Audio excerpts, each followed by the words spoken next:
Hi again, everybody. It's hard to believe, but it's already been 3 weeks since I started this channel and my project of eating whole foods plant-based as close to 100% as possible. It's actually going pretty well, but though I'm being good at sticking to my word of not eating meat or dairy products, I know I still need to do better at eating a greater variety of fruits and vegetables. One thing I've noticed in the past when trying to do this is that it's easy to get in a rut of preparing and eating certain types of food which, although whole and plant-based, are still pretty dense in calories. I think that may be especially true for those of us who aren't very good cooks. For example, in the past I learned to make my own oil-free veggie burgers. By the way, they are really good.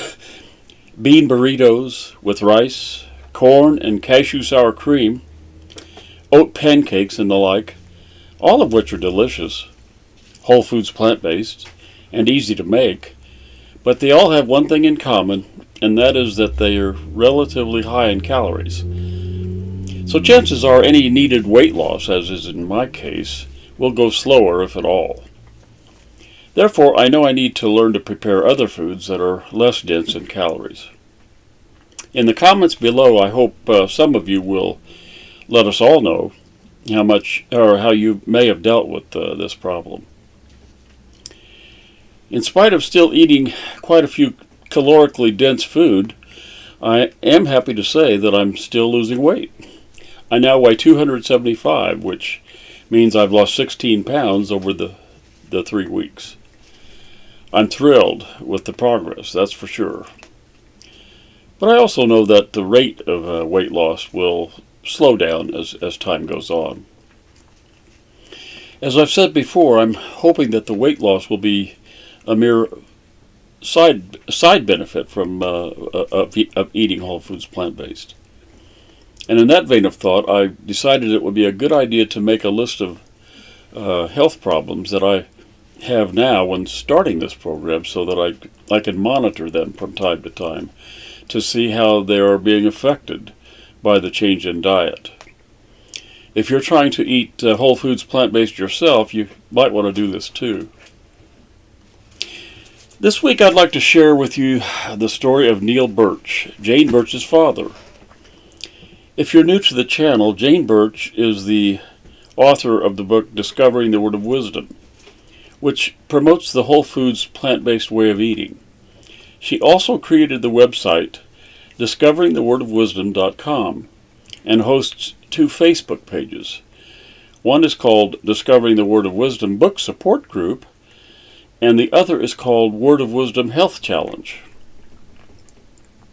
Before I get into Neil's story, I need to say that for those of you who aren't members of the LDS faith, you'll notice that many of the stories I'll be relating here will be done from the perspective of a member of that church.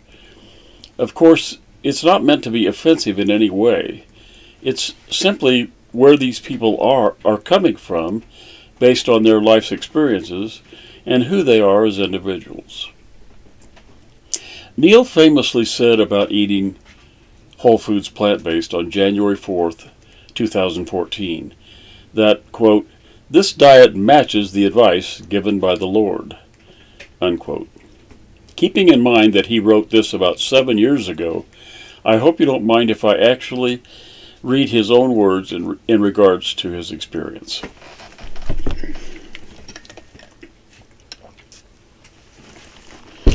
My daughter, Jane Birch, introduced me to her new whole food plant-based diet in 2011, a few months before I turned 80 years old. Many years before this, I had changed my diet and lost over 70 pounds to get off medication for type 2 diabetes. I thought I was eating a healthy diet, and I was exercising regularly. But as I learned about this new diet, I could see the reason in it. This was confirmed the more I studied the Word of Wisdom and realized this diet matches more perfectly the advice given by the Lord. I felt it would improve my chances of avoiding medical problems as I continue to age, so I started to change my diet, with help from my dear daughter. I've been very happy with the results. Since starting this diet, I've been able to drop all of the medications I was taking, including ones for high blood pressure and cholesterol. I lost an additional 10 pounds, so I'm back to what I weighed in my early 20s. I never get sick, no colds, no headaches. I have plenty of energy for rigorous exercise, and because I'm never sick, I never miss my daily workout. 50 minutes on the arm and leg elliptical at the local rec center. Instead of feeling fatigued when I'm done, I feel energetic. I've tried to share my newly found appreciation for the word of wisdom with my high priest group. He's talking about his religious group at church. Judging from the weight of some of them, those particular brethren of mine appear to be in great need of these words of wisdom, but don't appear ready to put into action these sterling truths. They seem to be content with eating what they like to eat, no matter what it may be doing to them. By the way, being very familiar with these groups myself, I know what he's talking about, and I can definitely relate. He goes on to say, for me, I really enjoy eating grains, beans, potatoes, leafy green foods, and fruit. I am very grateful the Lord blessed each of us with the entire Section 89 of the Doctrine and Covenants. He really knows what's best for his children and even his animals, birds, and fish here on earth. And I want to show respect to him for his love for me by following his counsel fully. Neil was born in Sacramento, California, and raised in nearby Roseville, California. He now lives in Murray, Utah. He served 2 LDS missions in Finland. He earned a master's degree in social work and retired after 29 years with LDS Family Services. Before that, he served for 5 years as an LDS Indian Seminary coordinator. He is the father of 9, Jane being the oldest, and has 22 grandchildren. He enjoys publishing a weekly LDS blog and working out daily at the gym. By the way, this was written several years ago when he was only 81, but he's still going strong at age 88. And it needs to be noted here that he caught COVID-19 back in November of 2020 at the assisted living facility where he lives, but was able to recover with flying colors, and he credits Whole Foods plant-based eating for his ability to survive the disease. Frankly, I marvel at that because, as I said in my first video, I think catching COVID, in my case, would have been a death sentence. My hope for myself is that I can somehow become as healthy and energetic as Neil is by continuing to eat Whole Foods plant-based.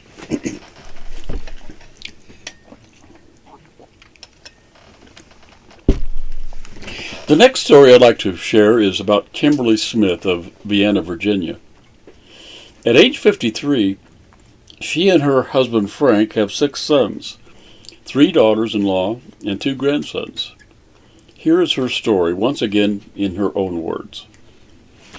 In May of 2015, I found myself at the emergency room with a kidney stone. After a couple of weeks, imaging and doctor appointments, it was determined the stone was too large to pass on its own.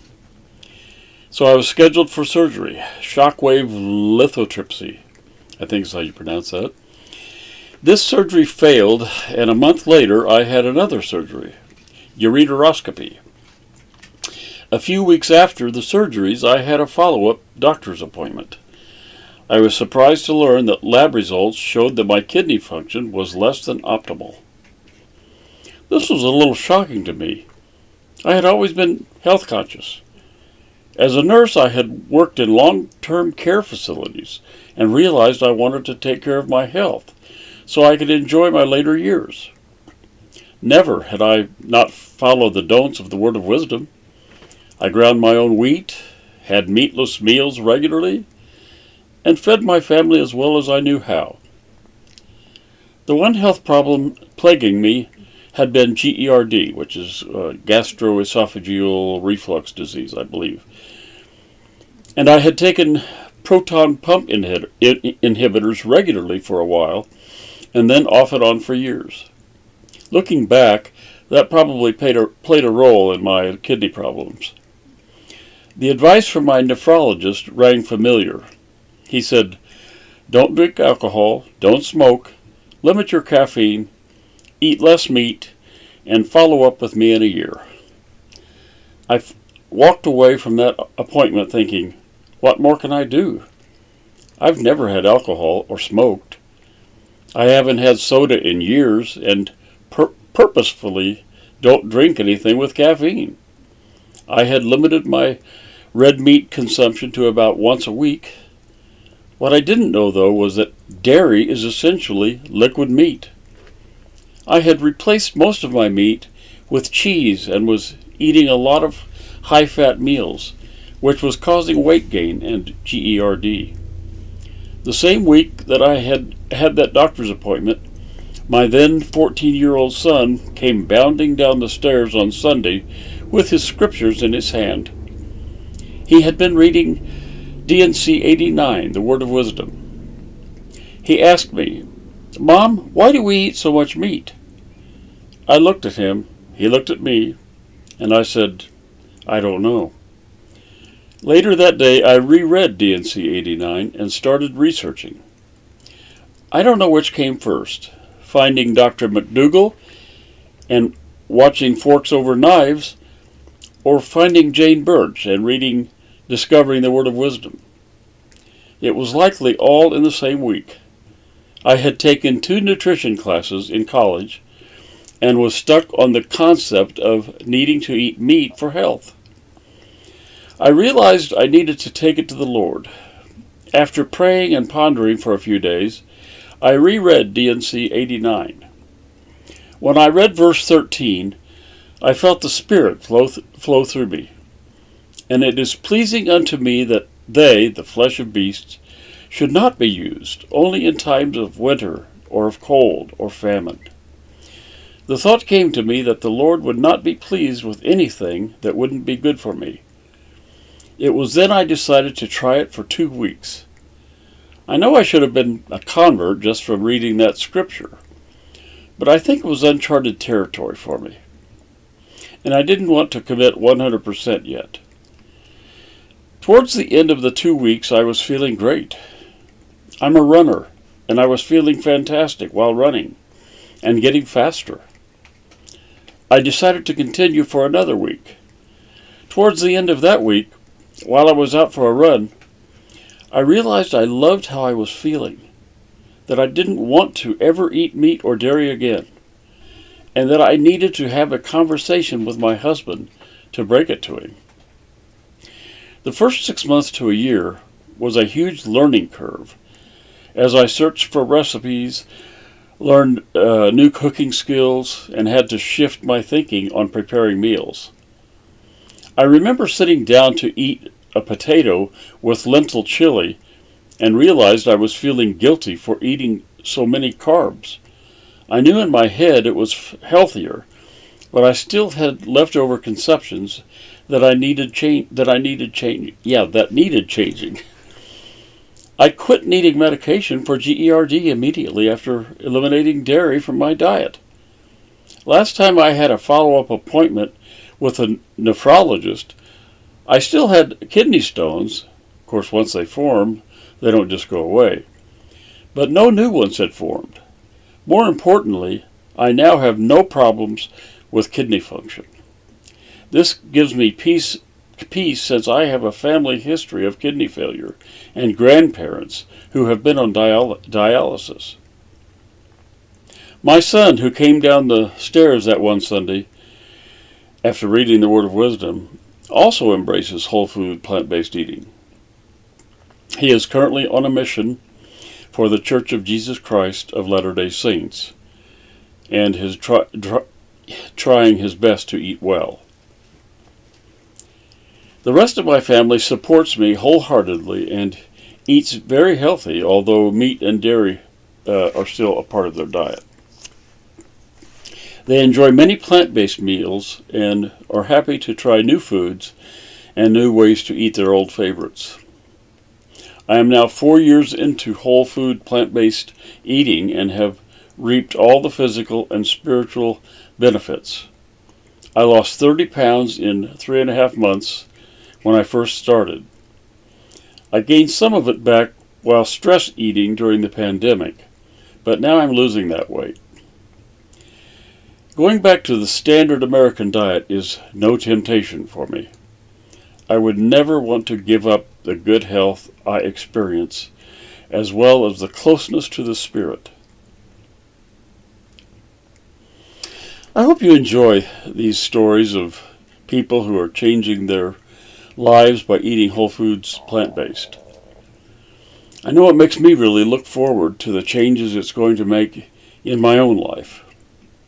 Especially reading about 88-year-old Neil Birch's experience, it gives me great hope about my own situation, since he's a full 15 years older than I am.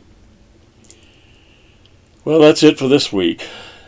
Perhaps you've noticed that this video is a day earlier in the week than it has been. My goal is to upload a video every Monday. Please leave your comments, suggestions, recipes, and so forth down below, and of course don't forget to like, subscribe, and click on the bell when it pops up so you'll be notified when new videos are uploaded. And please don't forget to tell your family, friends, and associates about the channel. Anyone who you think might benefit from watching my progress, seeing other people's results, and perhaps participating themselves. Bye for now, and I'll see you next week.